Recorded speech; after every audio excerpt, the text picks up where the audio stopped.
Brady told one of the nurses about a woman who never attended the clinic because she thought it was a load of rubbish. 26 weeks. 28.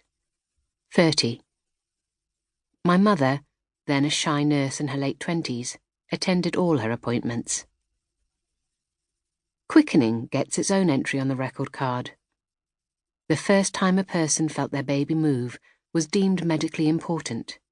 The term has a long pedigree. 17th century Englishwomen took quickening as a definitive proof of pregnancy. Ojibwe women native to North America saw this as when a life within became a human being. Familiarity with the term has come and gone. Charlotte Hirsch, a novelist who in 1917 anonymously wrote the first published personal account of being pregnant, had always thought the word meant the baby taking its first breaths of outside air. My English friends and family routinely know the term. The friends and colleagues where I usually reside and work in the United States sometimes do not. The record card documents the sensations and feelings of pregnancy tersely and at second hand. Quickening is recorded by a date, but no other details. Well, recorded the London doctor at 34 weeks.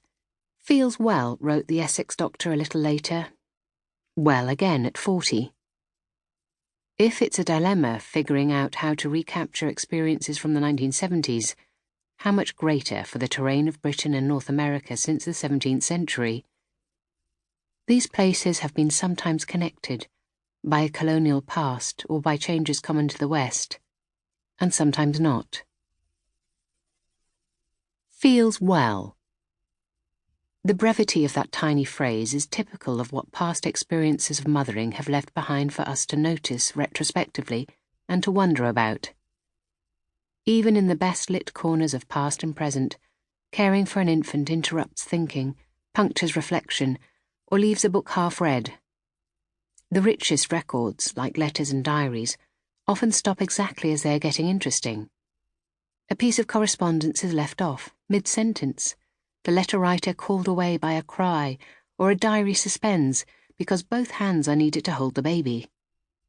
The political revolutions I more usually research as a historian lend themselves to massive paper trails. Declarations of independence, constitutions, newspaper columns, ideological pamphlets, wartime correspondence. When not on maternity leave, I tell my students grand narratives about the late 18th century transition from kingdoms to republics. Their eyes widen at the less familiar parts, not the doings of a Benjamin Franklin or a Marie Antoinette, but enslaved men and women escaping to freedom, or Native American diplomats forging alliances with France or Spain, Britain or the United States, in an attempt to stop settlers' expansion across the American continent. About mothering an infant, I am on smaller, grittier ground.